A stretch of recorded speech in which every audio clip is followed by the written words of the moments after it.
about a month since we started checking out the wild world of retro handheld consoles from TikTok. And so far, our experience has really been a mixed bag. Bad translations, poor performance, terrible controls. But this time, we bought 2 knockoff Game Boy consoles that are actually supposed to be good. Let's open them up and find out. All right, guys, here they are. As you can see, we have the RG34XX. It looks almost identical to a Game Boy Advance. And then we also have the RG35XX SP. I wonder what this is trying to replicate. These are both from a company called Ambernick, which comes highly recommended from you guys in the comments. But we're gonna start with the Game Boy Advance looking one, take it out of the box. Got a manual and some wipes, I guess, for our screen protector. Ooh, it's actually like tempered glass too. That's really nice. Wow, this is... Can they even get away with this? This looks identical to a Game Boy Advance. What in the world? For comparison here, I have... This is a reshell, obviously. It's a Super Game Boy, but it's basically the same shape and size as a real Game Boy Advance. And I mean, in terms of weight, size, shape, feel, it is borderline identical. The controls, ooh, oh baby. Dare I say, the controls on this RG34 feel a little better than the original Game Boy. I don't know if that's allowed. Anyway, taking a closer look at this, as you can see, this is a very nice machine. I love the plastic on this. It feels really premium. You also get 2 buttons above the B and A. I assume that you can just map these to whatever you want, but specifically for maybe Super Nintendo games, I'm sure these are really nice. Oh man, the shoulder buttons are so nice. Ooh, and you even get L2 and R2 buttons. And I cannot get over this D-pad. It is perfect. It feels amazing. Looking a bit closer at the top of the console, we have this M button for like mode or something, I would assume, and an R, maybe that's like a reset button. You also get an HDMI output. That's sick. And then we also got this for our charging and other things for like connecting to a PC, I imagine. Looking at the back of the console, once again, guys, I gotta compare it to the original Game Boy here. Look at this. Battery cover's a little different, but like, come on, it's borderline the same. Finally, looking at the bottom of the console, you can see here's our power button, which is where the power switch would be on an actual Game Boy. And on the right side of the console, we have a headphone jack and our volume slider. Very nice. But yeah, guys, I guess let's go ahead and turn it on and see if this thing works. Wow, this is a nice interface. It's clean, it looks nice. Game rooms, this must be like our emulators. Yep. Wow, it's got PS1 on here. That's amazing. Of course, you gotta have GBA on here, right? We also got NES, SNES, Master System, all the stuff you kind of expect. Looks like it caps out around, PS1, PSP emulation though. By the way, this console was $80, so expecting like PS2 emulation or anything like that I think is a little much. But hey, maybe this thing even sucks for PS1 games. We'll have to find out. All right, we gotta do it. We gotta start with Game Boy Advance, right? And I gotta say, look at this. They got the names correct. They tell you the region it comes from. They got a nice little thumbnail right there. There's no like really big mother truckers. There's no like poor translations. Ah, maybe that's what they do. I'm scrolling past the P's. I don't see Pokemon on here, so maybe that's the way they kind of skirt the line here. They only put ROMs on here that no one's gonna care about. Well, they got Mother 3 though.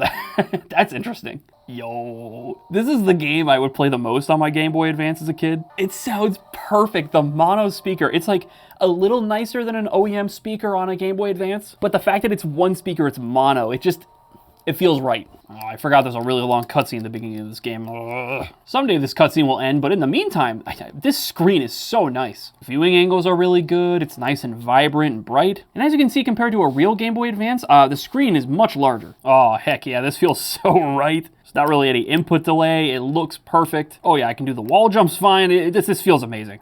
Woo! Now, all right, I want to try out this mode button here. If I hit this button on the top, nice, you got save states and all the things you usually want. You can control the brightness from here, very nice. Oh, interesting, you can like make it look more like an actual GBA. Wow, yeah, that looks, it's probably really hard to tell on camera, but it's just much more like pixely and yeah, it has that kind of dot look to a GBA. That's really cool. Anyway, let's go ahead and exit game and see what else I can find on here. Let's try out Super Nintendo next. Try out the top buttons up here, see what those are mapped to. Ooh, once again, I don't see any Mario games on here, so not too surprising, just interesting. And nice, here we are in Castlevania 4, awesome. I will say, I'm not really sure how they should do it here, but because of the like vertical layout of the buttons, I have to like press the top button here to whip and this button to jump, and that just feels kind of odd, but I would get used to it. And as you'd expect, it's playing back fine. It looks great, it sounds great. Song's still a bop, but I will say the mono speaker, not quite as impressive for, a console with a little more, bass to its sound. But all right, guys, let's go ahead and step it up a bit. Let's play PS1 games on this thing. I cannot believe this thing can play these. Crash Bandicoot Insane Trilogy with a picture of Japanese Crash Bandicoot. That might be the weirdest looking game on this console. Okay, let's give that a shot.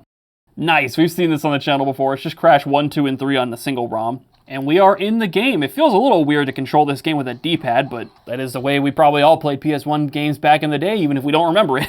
So far, it seems like PS1 might be a little much for this little guy. It definitely looks like we're dropping frames. I wouldn't call it unplayable, but it's not perfect. Ooh, controlling this with a D-pad just... It is not right. Oh, you know what? Now that I'm actually in the game a little more, the performance seems a little better. But let's be clear about this. That's really cool. I'm playing a PlayStation 1 game on a Game Boy Advance right now. Welcome to 2025, I guess. By the way, I don't hear a fan in this console, and it's not really getting all that warm. Let's try out PSP next. Okay, I mean, I'm in Mega Man right now. It's running at 60 FPS, a little bit of, hitching and slow down every once in a while, but this is perfectly playable. I forgot we didn't even fully explore everything on this console. Game rooms were there. We got RA games. I assume this is like RetroArch. Will this run PlayStation 1 games like a little better than the other emulator? I guess we can find out real quick. Oh, wow, yeah, this is like way smoother. Interesting. It could be that I had some setting turned on with the other one that was like making it slow down more. I'm also playing Crash 1 instead of Crash 3. Maybe that makes a big difference. Oh, and pressing the menu button, you have a lot more options to control here. Nice. Well, going back to the menu here, we also have App Center. I just found this MP4 on one of the one of the file paths I have to click on. It's like a little trailer for it. I love that. You also got ebooks, a full file manager, expert. Expert mode? Do I dare touch expert mode? Okay, it just takes you to a file browser. Is this different from the other file browser? I don't know. What is a Willy Willy? Huh? I gotta launch that. What on earth? Could not resolve host app billybilly.com. Isn't this like the Japanese YouTube? So I guess if I connect to Wi-Fi, maybe this would work. That's crazy. Anyways, guys, that was the RG34. You guys are right. This thing is amazing. This is so much better than every other like handheld retro console we've tested before on the channel. Either way, let's move on to our Game Boy Advance SP knockoff. All right, we got the console here. Now, first impression, this is immediately a bit of a large boy. It's clearly a little bigger than an actual SP, but as you can see, it's not crazy large or anything, but it's also not going for a 1-to-1 scale thing like the normal Game Boy Advance was. Let's go ahead and open this up. Wow, that's a nice hinge. Very solid. Once again, we have 2 SD card slots on the bottom of the console next to a headphone jack. Power and reset are on the side of the console. On the back here, you can see we once again have 4 shoulder buttons, along with a battery cover here that matches pretty nicely with the reshell I have here. On the top of the console, you once again can see we have HDMI out and USB-C for charging and transferring data between this thing and a PC. Volume control on the side. And as you can see, the screen is really big, very small bezels on the side, and yeah, it's a nice size.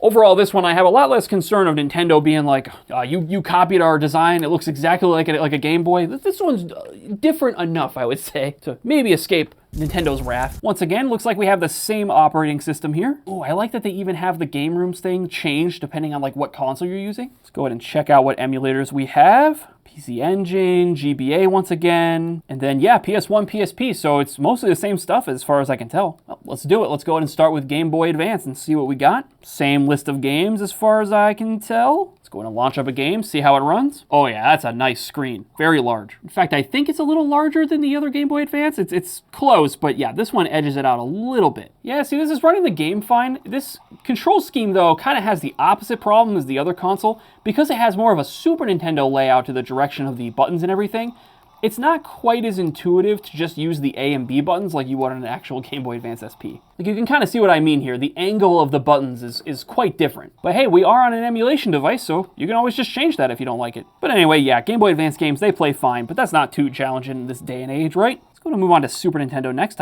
Once again, we'll play Castlevania 4 here. Oh yeah, and like I was saying earlier, you see this time around, we got Y to whip, and this just feels right. Beat a jump, this is perfect. So yeah, maybe if you're buying this more for Super Nintendo, get this one, and if you're buying it more for actual GBA games, get the other one. Heck yeah. You would think that the speaker is like the same because it's also like a mono speaker, right? But I think it's like slightly nicer in this form factor for whatever reason. Either way, Super Nintendo games run just fine. Let's go ahead and try out something a little more advanced though. I want to go back and go right into the RA games here, so the RetroArch stuff, and yeah, we're just going to load up PlayStation. Oh, we have N64 on this one? Do we have that on the other one and I just like missed it? Anyway, we'll once again start up Crash here. All right, guys, I got the game pulled up on both consoles here, just because I also wanted to test the RetroArch version of the PS1 Crash Bandicoot experience here. And wow, yeah, that's way smoother than that like integrated emulator that they had in the other section. And over on this console, is it running the same? Yeah. And once again, just like with Super Nintendo games, the layout of the buttons here makes a lot more sense. Still a little weird to play Crash Bandicoot with a D-pad, but it doesn't matter that much. Let's go ahead and check out N64, because N64 can be a little more intense than PlayStation 1. Ooh, Wave Race. Last time I checked out Wave Race on one of these handheld devices, it did not go well. What was our analog stick not mapped to the D-pad? Maybe they didn't expect anyone to actually play N64 games on this handheld, but in terms of performance, it's perfectly fine. By the way, guys, these two consoles right here, despite having almost the same performance as far as I can tell anyway, not the same price. This guy was like 63 bucks and this one was 80. Anyway, guys, that was my thoughts on these two consoles right here. The RG34XX and the RG35XXSP. They gotta work on the names. Ugh. But let me know what you think about these consoles down in the comments. And if you want to see more GBA stuff, I got a console called the Homeboy, and it's exactly what you think it is, or maybe you don't even know what that means. Sounds like you need to click on this video right here.